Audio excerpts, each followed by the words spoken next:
And welcome on back, everyone, to another episode of Streaming with the Mouse. Today, we'll be talking about the first episode of Star Wars' The Book of Boba Fett. So get ready, and you're listening to Streaming with the Mouse.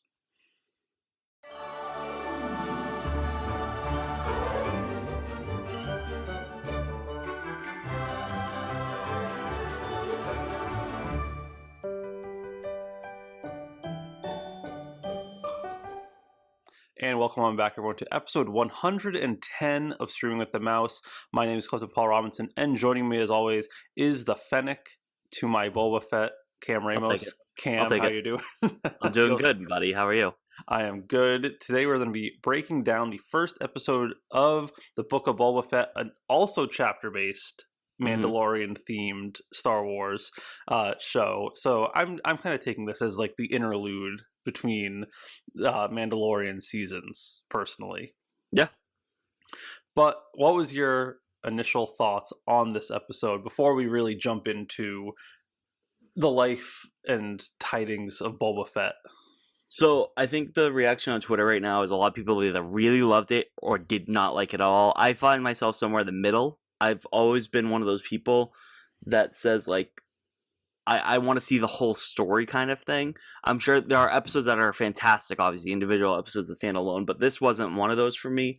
But it was good. It was cool to see some certain things. We got a lot of exposition in this episode, which I'm sure we'll talk about.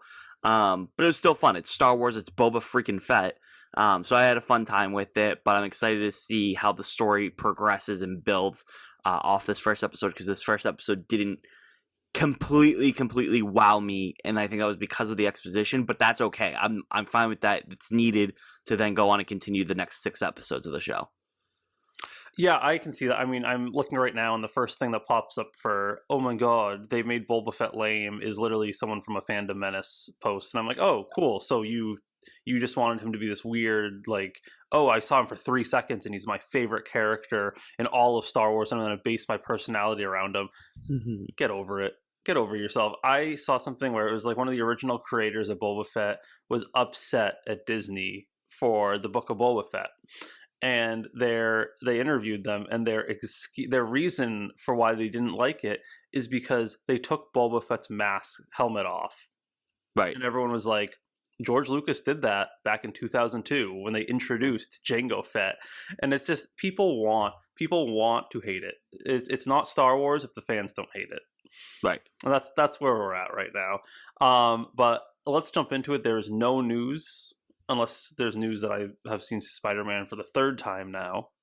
I'm shocked you haven't, personally. I've only seen it once still. I still need to go a second Colin time. is beating you. Colin is beating you for watches. But we're going to go through it. We're going to do it a little differently than how we did Marvel shows, because these shows are much more based in chapters compared to a whole fleshed out plot. We're going to go through each major point of the episode. So this episode or chapter 1 of Book of Boba Fett is called Stranger in a Strange Land, a nice little tie back to a sci-fi novel. And the court description, the official description is Boba Fett holds court. Sure tells you a lot. Yes. So we're going to start with the summary. So Survivor. So it starts with us getting a very beautiful landscape of Tatooine. Beautiful sand. Yeah, it's actually fun to see the palace and stuff, though. And more sand. But we actually get to see Jabba's palace, and it really does look untouched since the events of Return of the Jedi. So we're just seeing an empty Jabba's everything. And finally, we see Boba Fett in a Bacta tank, submerged. While this is here, we actually see flashbacks as we go to Camino. We see young Boba Fett holding the helmet when he puts it to his head on Geonosis. And then other flashbacks, we see him actually in the Sarlacc pit. Really cool. I'm shocked we actually saw it this early. Yeah. I don't know what you thought about that. Probably. So, first of all, I thought it was cool that we had like some flashback scenes from Attack of the Clones, as well as like a new scene that was looking at the helmet, which you could tell was brand new. I don't know why, you could just tell, but it was confirmed that was a new scene, because who plays young Boba Fett? Is it Diego Luna? Is that a person? No, it's Diego Luna. That's what's his name? Oh, that's freaking Cassie. That's Candor. Yeah. Wow, we're off to a good morning. Oh my god, that's embarrassing. Whatever, but it was really cool. Seeing inside the Sarlacc pit or inside the Sarlacc, I guess, was one of my favorite Star Wars like moments. I think because this is something it was canon for a little bit in the novels that Boba Fett escapes. Then Disney buys Lucasfilm. That's got scrapped kind of thing. So you're kind of wondering, does he escape? Does he not? I always believe that he did escape. And obviously we know based off Mando Season 2 that he did escape. But to actually see the escape happen, to see inside the belly of the beast and see him fight his way out using the fire on the gauntlet was just really, really freaking cool, man. And it was fun to finally get confirmation. Obviously Boba Fett's alive. He escaped. But now we get to actually see how he escaped, which I thought was great.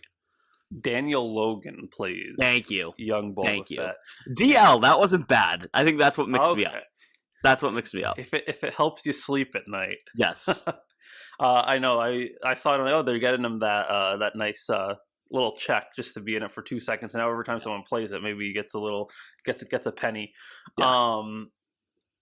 In there though, Boba Fett is actually struggling to breathe.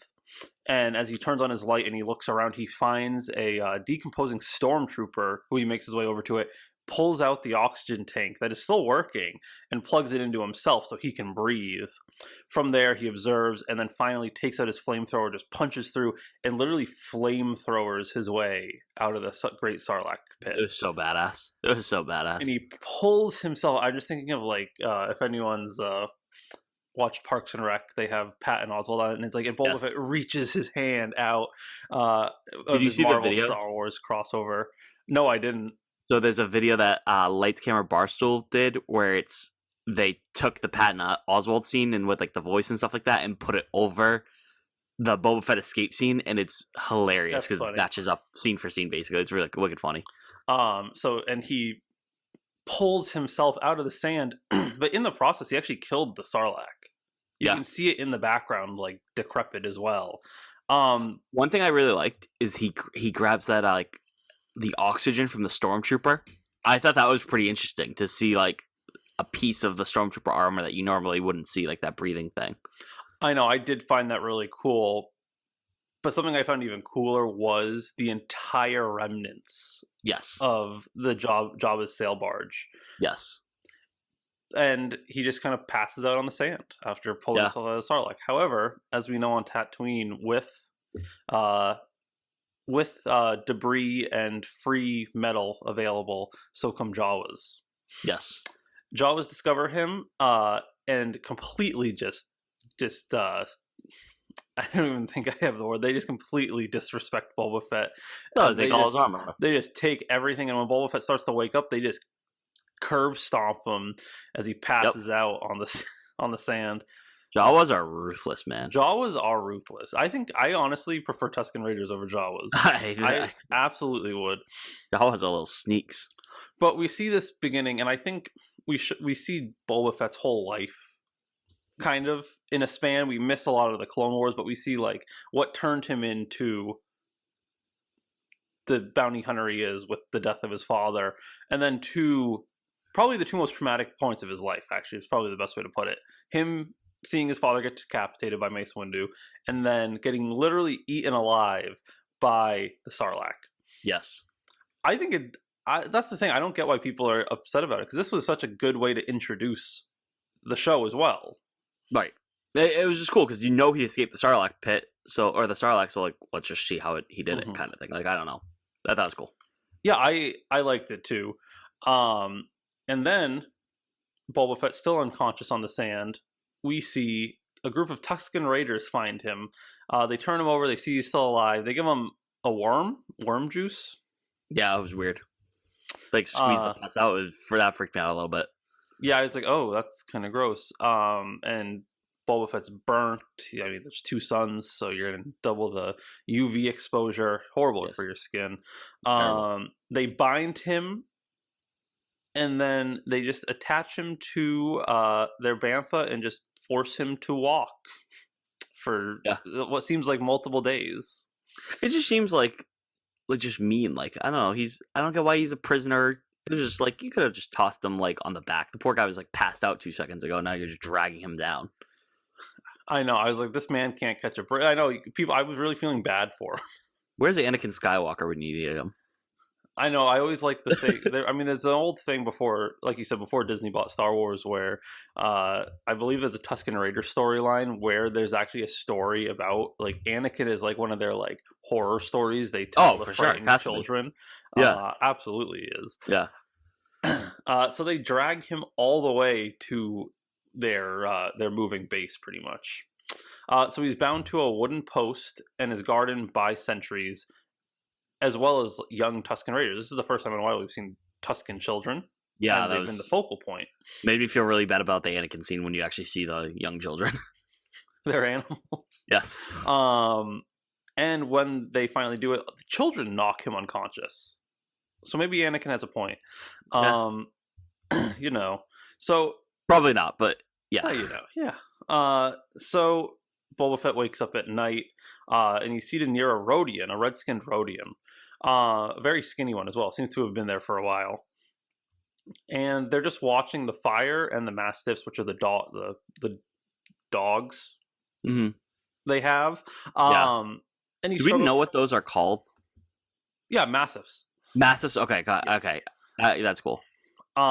So as Boba Fett right away starts to escape, he gets the mastiff's attention, but as the Mastiff attacks, Boba Fett sets himself free, knocks him out, and starts to and uses the tooth of the Mastiff to set himself free. Boba Fett, being a nice person, I guess, asks the Rodian if he would like to be set free, but instead the Rodian starts to sound the alarm that Boba Fett's escaping. What a dummy! Somebody had a great tweet that they posted. I think I saw it yesterday, but like it was like this Rodian would absolutely remind their teacher to collect the class's homework at the end of the lesson or something like that. Like something super funny. Like I wish I saw who posted it, but it's true. Like this guy was literally offering to help you escape, and you just ruin it for both of you. Stockholm syndrome. Yeah. Sam Witter actually played the Rodian, which is pretty cool. And he really? That's what I saw online. So he obviously has some ties to Star Wars, mostly animated stuff. So I think he's Darth Maul, obviously. But I also think he's the Emperor in Rebels. He's also Stark. I do in Starkiller, Force Unleashed, right? Yes, and that's actually his body design. It was his full body cap. Oh, really? Yes. So if you play the Force, play the Force Unleashed, it's actually he looks like Sam Witwer, just with a shaved head. And something, I think he might play the son or the father. He is also the son. Yes, the son. Okay, gotcha. Yeah. So obviously, lots of Star Wars ties in there, which is pretty cool. And his first live action Star Wars thing is playing a narc.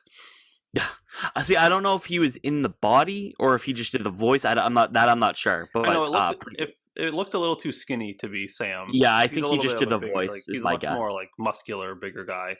Yeah, my guess would just be he did the voice. But yeah, I was also a Rodian on Tatooine. That must be like torture in itself. Well, last time we saw one, they were dead in 0.2 seconds. True. But they're amphibious. That's true. Still, so as Boba Fett runs away from the pursuit of Tusken Raiders from the narc of a Rodian, finally they catch up to him, and Boba Fett ends up having a little fight scene with one of the Tusken enforcers and gets his ASS handed to him on a silver platter as he gets kicked to the ground unconscious. Yes. This is when he wakes up. But this is the opening of the Book of Boba Fett, where we see Boba Fett's nightmares as he heals, as he still recovers from his time in the Sarlacc pit. Yeah, and everything after. What I love, I might be skipping a little bit ahead, but like he's woken up by Fennec Shan, and like he's like, "Oh man, like I'm getting all these dreams again." And Fennec Shan's like, "Dude, I don't care. You got work to do. Let's go." Yeah. I know. He's like the nightmares are back, and she's like, okay, cool, cool. She probably has tons of nightmares. Cool, let's go. Well, I mean, he literally brought her back to from dead. Yeah. So Fennec wakes him up after the healing session, and it's time for him to hold court. The people are here to pay their respects. They have a really cool scene of him getting the armor put on by all the droids. I liked it.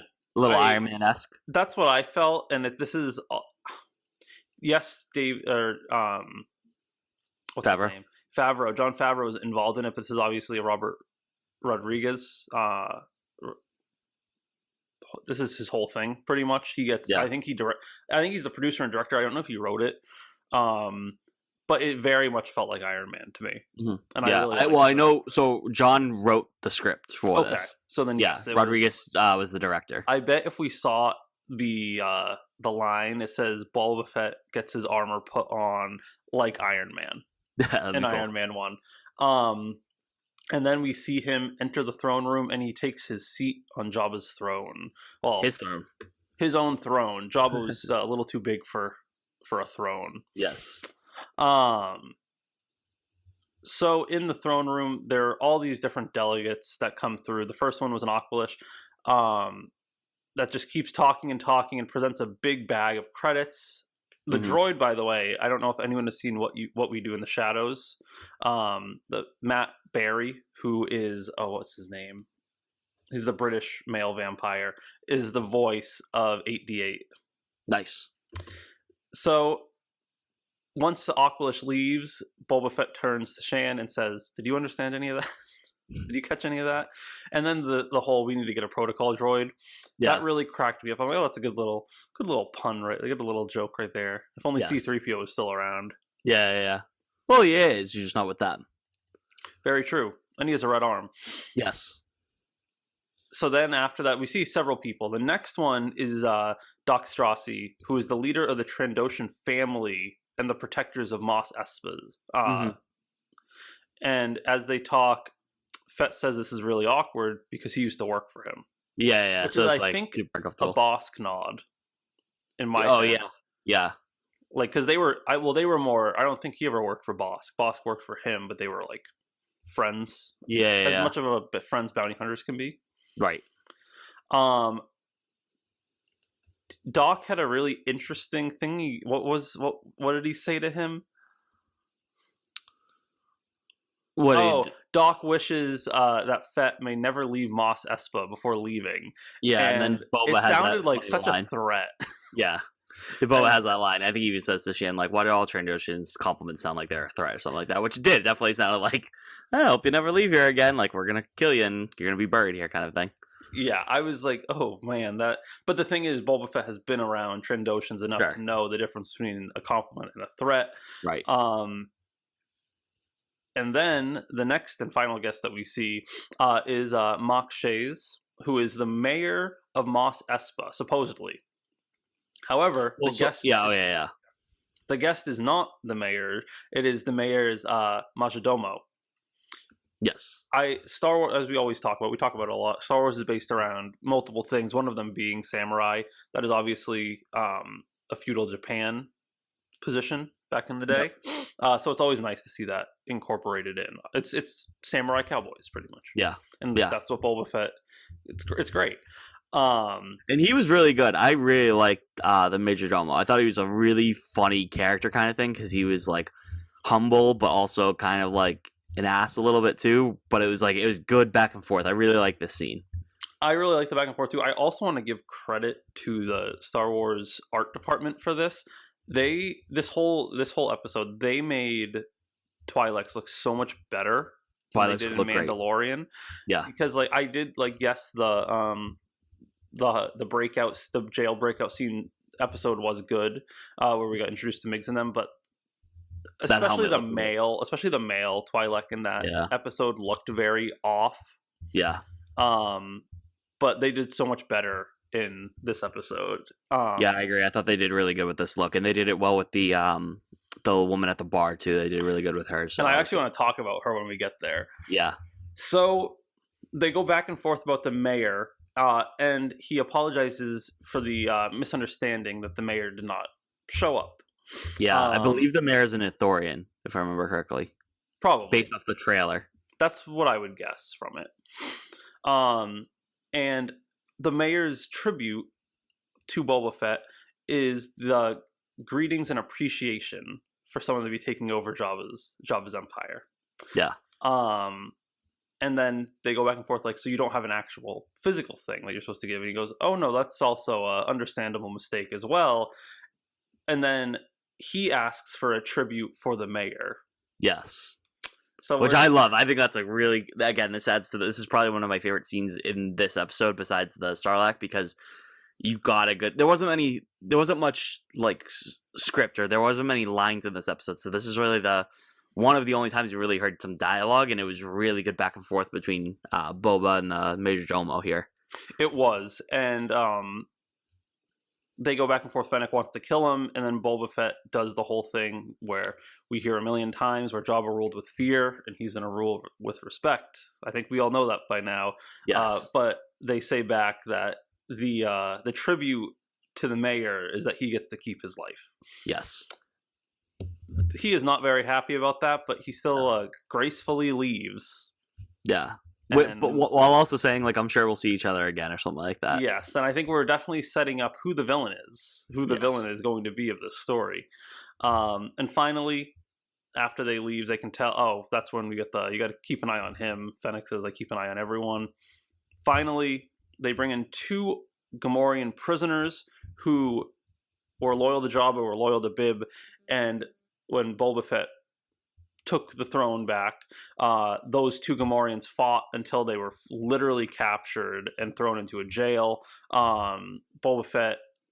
Fennec offers to kill them, of course, but Boba Fett decides that they were loyal before. Will they be loyal now? And they're like, yeah, we will. We'll be loyal. I love the idea of Fennec just being like, I'll kill him, and Boba's like, lady, relax. Calm down. I love that idea. Says it's a bad idea. I hope it's not, because I feel like a whole important part of Jabba's palace is the Gamorrean guards. I don't want them to betray them. Yeah. I don't know why, though. They looked a lot skinnier than old Gamorrean guards. I didn't really notice that, but yeah. I feel like just like every time they keep introducing Gamorreans now, they're getting more and more buff. Well, I feel like you need it too, just for like, you need them to be a little bit more leaner for the fight scenes to make them look better too. But I don't know, which we obviously get later. But so after this scene, do you have anything to add before we? No, this is probably my favorite because again, there was not much dialogue in this episode, so it was cool to have the back and forth with the different creatures and stuff like that. The Twi'lek looked awesome. It was cool having a new droid. Well, not new, but like BD-8 actually can talk in this, which is pretty cool. Mm-hmm. Yeah, they definitely need a protocol droid though, so we'll see what happens with that. But really cool episode. Yeah, very much. I'm surprised he wasn't a protocol droid, honestly. Yeah. So the next thing, we go to Mos Espa, where they travel with the 2 new Gamorreans. As they go back and forth, Shan says that they're used to seeing them, who like Jabba, the Hutts, brought around like nobility, and Boba Fett's like, I walk on my own 2 feet. And that's how I'll always be. You can tell he has it's more of his own moral code in my like his respect isn't the normal respect, it's his own. That's how he deems respect. Right. We enter the. Which I appreciate. I do appreciate. Yeah, it's what you would call in D&D. He's more like a lawful evil. Yeah. Villain, a lawful evil character. That's the best way to explain Boba Fett. At the cantina, we get long confirmation that Max Rebo's alive. Awesome. He was on the hut, pumped. on the barge. I was so pumped when we saw our little guy Max Rebo, my little king. I love him. The baby Yoda before Baby Yoda, honestly. Yeah. And a Bith musician, they were performing. I thought they would have stopped, because I feel like that's the whole thing. Like, everyone knows Boba Fett, but it seems like everyone's forgotten Boba Fett almost, to me. Yeah. But as they enter the bar, an astromech offers them drinks. They say, no, we're here for Garsa Fwip. 2 Twi'leks, and like I said, they look great. One was a male Twi'lek, and the other one was like the yellow one, which I feel like we haven't seen a female yellow Twi'lek in a while. And they ask if they would like their helmets cleaned while they wait for Garza. Fennec, as always, because she trusts no one, declines, but Boba Fett's like, no, do it. You got to do it. Passes off the helmets, and then we get Madame Garsa Fwip, who we know from the trailers as the actual beige-skinned Twi'lek, so more human-colored. And she welcomes them to the Sanctuary, which is the name of this cantina, and it was once Jabba's and then Bib's. It's a hell of a name for a cantina. Really, I love that name. That's really cool. I kind of took it as like it's a no-nonsense place. Yeah. Like, you come and you leave your problems at the door. Yeah, and the look of it looked very cool. It looked like very modern Star Wars. I really like the whole look of it. So they go back and forth talking, and Boba Fett just promises that business will continue to thrive under him, and they will be safe. Yeah. Pretty much.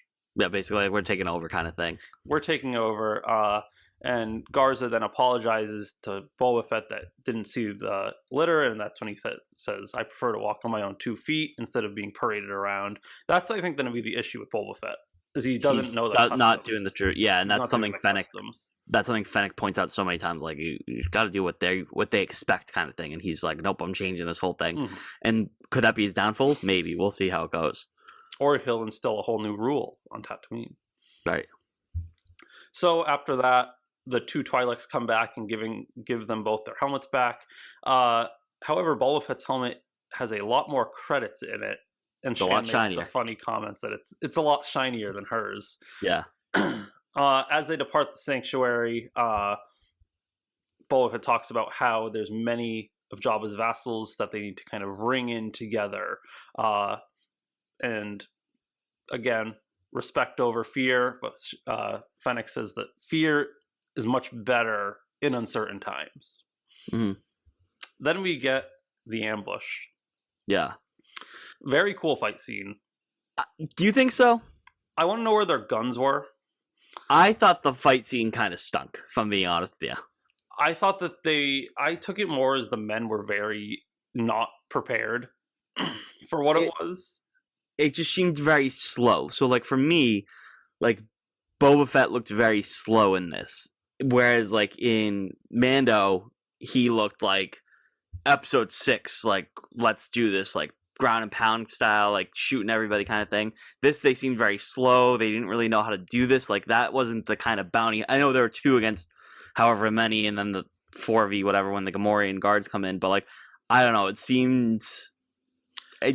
didn't seem as great to me. I don't know. That was my opinion, but I'm glad other people liked it more. I think, and I'll just set the scene, 6 crimson-clad figures with stun batons and energy shields surround them, and they go back and forth. Boba Fett tries to fire a rocket. It backfires against them, and the battle just goes until the Gamorreans show up. I can see why. I mean, I think there's a big difference, though, between fighting old stormtroopers compared to, like, Boba Fett's very good in blaster combat. Yeah. He does have other combat, but I don't think he was prepared. I think in his mind, he's like, I am large and in charge now. I am safe here. And it was quickly, like, caught by surprise. And then firing the missile also, I think, discombobulated him. Sure. And we see he's still recovering from things. Yeah, that's true. So he was on a mission to get his armor back in Mandalorian, where now it's just he's trying to keep the peace. Yeah. They are getting... it is not going well for Fennec and Boba Fett until the Gamorreans show up. But Boba Fett is already pretty injured. He literally blows a man up that's trying to escape. That was so cool. Yeah, okay. It was very cool. We see why Darth Vader says, hey, no disintegration, because we see what that's capable of. But then right after, not to skip ahead a little bit, but to skip a little bit ahead, Fennec goes and chases those 2 other guys when the Gamorreans basically break the circle, and he tells her, like, hey, bring her back alive, and it's like, Boba Fett, you literally just disintegrated that guy 0.5 seconds ago. What do you mean I can't kill him? Well, no, she wants one alive. Yeah, but poor Fennec just wants to kill. Like, let her kill somebody. I don't know. She does. Yeah, true. But after he disintegrates, that does make sense. I didn't even put that together. No disintegration. Oh, yeah, no disintegration, baby. He tells the Gamorreans to get him back to the pod. He's already down and he wants to be healed. As Fennec has a chase scene, Bond sent us a text, one, and it was the Aladdin music, one jump. I thought that was very funny. I thought it was going to be him saying that he helped on it. I was like, oh, that's going to be cool. And then it was a joke. I'm like, oh. big parkour fans, these folks. It was just parkour city. And Shan shows how good she is as she takes a 2v1, disarms both of them, and as she is looking between the 2 of them, she decides, I want this one, and kicks the other one over to his death. We did get a Wilhelm. That's true. Also, in the circle scene. Yeah. So we know that Shan captures one alive. They only needed 1, not 2. So we'll see what happens in the next episode. So Boba Fett is put back in the back to tank by the Gamorreans. Don't even take his clothes off, just full on in. Give him that he's in. He's healing, and he goes back into the past. He goes back into it. Yeah.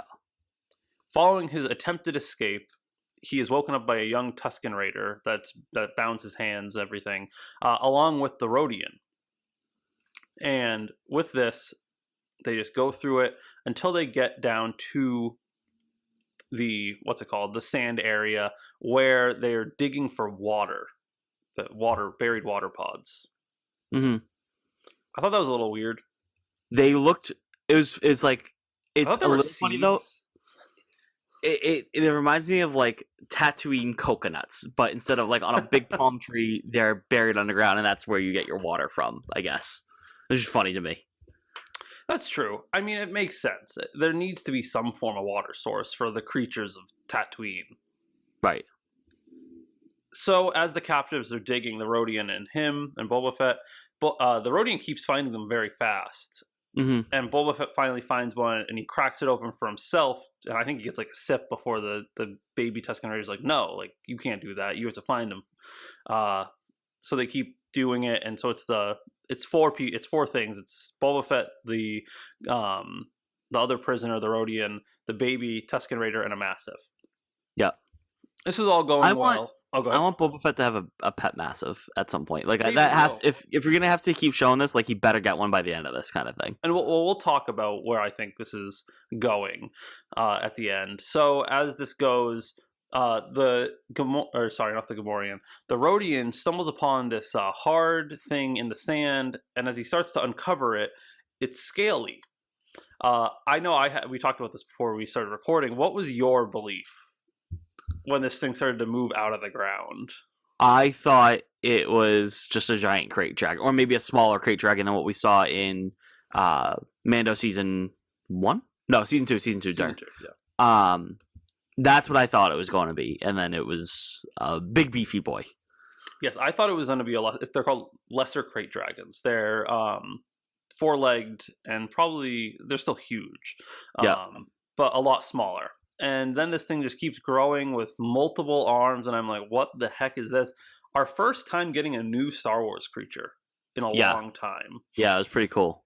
And it turns into this, the Rodian's DEAD dead right off the bat. Dead, yes. It kind of deserved. Honestly, kind of deserved. Yeah. You could have escaped. You could have gone out of here already, but nope, your fault. You could have lived, but it's all your fault. Boba Fett did say that before it happened, and the Rodian didn't respond until Boba Fett insulted him. So he does have ears. So as this goes, we don't even have a name for the creature, actually, I don't think. This creature is just completely destroying them, knocks Boba Fett back. The baby Tusken Raider goes up and tries to attack it, stabs it in the foot, actually. Yeah, helped out a little bit. Yeah, he actually pretty good. The Massive tries to go at it, doesn't go well. But finally, Boba Fett is now free of the Rodian, has the chains, jumps on this creature's back, and literally kills it, pulling the head off of this creature with the chain. Unreal. It was so cool. This to me was definitely the better fight scene. Yes, for sure. Yes, absolutely. I really like this one. It was just the other one I really didn't like as much. Yeah, I can see that. So they destroy this 6-legged reptilian creature, and the next scene we see is the baby Tusken Raider running back to camp, so excited, carrying the decapitated head of this creature with Boba Fett in tow, as this child shows everyone what happened and how Boba Fett saved his life and killed it. And then the Tusken chief walks up to Boba Fett with the water in his hand and just hands it to him. Yeah. And Boba Fett takes a sip, and that's the end of the episode. I thought this was interesting because I didn't really know where they were going to go with this, where it was like the kid taking all the credit kind of thing, but then it didn't seem he wasn't kind of thing. He did help in the fight, obviously. He helped Boba Fett escape to then go on and kill the guy. But it was definitely a sign of respect. So I'm very intrigued now. Like, okay, does Boba Fett get like a leadership in the Tusken Raiders organization? Like, what happens here? Like, I don't know, but I'm very excited. It looked pretty cool. So this is where I want to speculate for just a few minutes. So I don't want to even talk about, like, I mean, it's partially where it's going. I think we kind of are given confirmation in The Mandalorian that he at least befriended the Tusken Raiders. We know the Mandalorian, we know Din Djarin can communicate with Tuskens. Right. And they have a good rapport. I believe that Boba Fett is brought in partially to the tribe. Weirdly enough, I agree. The actor that played the Tusken Raider in The Mandalorian was this Tusken Raider. Oh, really? So I don't know if they were the same or it's just I know usually when they're fully masked characters that need to do more excessive movement, they usually get they just cast stunt doubles as a solo gig. Yeah. I liked the theory a couple of months ago that a big thing Boba Fett wants to do with his crime empire is give the Tusken Raiders a better rap. Give them more. Because they saved him when he needed to be saved. Because that's the whole respect thing. They helped him live, so now he is going to help them. Right. And that's what I really like. That's what I'm Yeah, that'd be interesting. And that goes with his big thing of like the respect kind of thing instead of fear. So that would be very interesting, a way for them to do that, I guess. And we also know he has been trained in how to actually use the gaffy stick. Which is awesome, because he gets that big one in episode 1 of season 2, I think. Yeah, we see him use it in... We see him use it against the stormtroopers. Yeah, it cracks that guy's skull. It was awesome. Yeah, so cool. So that's what I think. I think it's going to be a big thing about him helping the Tusken Raiders on top of that. Yeah. I know you weren't, like you said, you're indifferent more to it. I think it was a good setup episode, and that's what the first episode should be. Yeah, it was good. It was definitely a big setup episode, and that's okay. Like, that's why I was saying, like, I didn't think it was the greatest episode of all time, but I also didn't hate it or anything like that. Like, it was absolutely fine for me. But it was cool, obviously, to see that big fight scene with that big creature. It was obviously really cool to see him escape the Sarlacc. So lots of positives here, lots more positives than there were. I don't think there were any real negatives. Besides, some people are complaining about the pacing, but again, we need to set up the story. We need to see all this stuff, and how I wonder if they're going to continue using the flashbacks throughout the series or throughout the season, or if it'll be just like a couple episode thing. But my guess is it's going to be throughout the entire season. We're going to see flashbacks with these nightmares kind of thing, because that seemed to be a common theme in this episode, was the nightmares. And that's what I'm hoping, because we're told that we're going to get scenes from Empire, like from all across his life. We have not been given Clone Wars confirmation. Technically, we got Clone Wars stuff, but in live action. I like seeing that, because it's what ties in the story to me. Because it's showing, it's still showing, like, even though, like, we saw some of these flashbacks, there's still a mystery around him. There's still a whole interesting thing around him that I personally like. And that's what I think people get mad about. They're like, oh my god, they're showing too much of him. But it's like, they've interviewed all three of the creators of the show, and they've all said, we understand that he still needs to hold his mystery. He still needs to have this mystery around him. And we've made sure to do that. Yeah. And now, speaking of mysteries, Cliff. Okay. So every episode we were told there's going to be some sort of surprise character. So in this episode is Max Rebo. Who do you think it is next week? That's so funny. I didn't even think about Max Rebo when we were making our predictions last week. Oh, man, I never even considered it. It was beautiful, though. I was very excited. Well, I think they have learned that they're a little understaffed. So I could picture them going to the Trandoshan family, which might mean we see Bosk. I think we'll see Bosk next episode for sure. I still think we're going to see Kira. I really hope we do, at least. I don't think that'll be for a little bit, though. No, I think that'll be like there's 7 episodes here. I think there's like that'll be like 4 or 5. I think we'll be at that when Kira comes in. But so the one thing so the one thing I'll say that I just thought, this is the whole thing of Star Wars and mystery that I really appreciated. So Jennifer Beals, who plays Garsa Fwip, the olive-skinned Twi'lek, they interviewed her, and she said, I came to set. They said, you're working on a Star Wars project. We're not telling you what it is. She did not know until like the set photos were released that she was in the Book of Boba Fett. That's hilarious. So that's what I wanted. That's just really cool. So that means they kept this so under wraps. This has been extremely under wraps. The 3D, the full set probably helps so much hide Yeah, for everything. So there's probably a ton of things in here that we're not gonna know until we see it. Right. Which is really cool. But anything else to add before we sign off for the week? No, I think that's it. I'm excited for the next episode, though. Can't wait. I'm very excited for the next episode. So Cam, where can they find you on social media? They can find me at CamRamos95. And where can they find the podcast? At Stream the Mouse on Twitter. We're on Facebook and Instagram. Just search for Streaming with the Mouse, or at Streaming with the Mouse, excuse me. You can find us on our website, cprob.com/stream the mouse. You can also find us on Apple Podcasts, Spotify, iHeartRadio, Google Podcast, and our YouTube channel. Just search for Streaming with the Mouse podcast. You will find it there.